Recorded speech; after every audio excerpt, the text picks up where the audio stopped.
I am the Tofu Golem. Please enjoy the video. You begin by confirming the Minecraft version and any mods so your backup will match the game environment. Locate the world folder in Minecraft/saves or on the server host. This is where the restore will land. Once found, copy the chosen backup to your desktop so you don't overwrite the live files. Make sure to stop the server or close Minecraft first to prevent file corruption.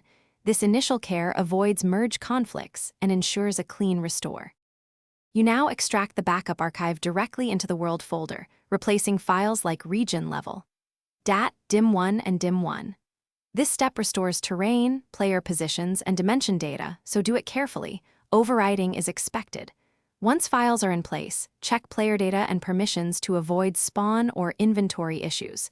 Then update server properties or the single-player world name if the folder name changed. Make sure file ownership and permissions match the server user before you finish by starting Minecraft or the server in a test run to verify the restore. Look for errors in the logs. Missing mods, corrupt region files, or permission denies are common. These tell you exactly why things might fail. If something goes wrong, stop immediately and revert to the safety copy you made earlier, because that preserves a fallback.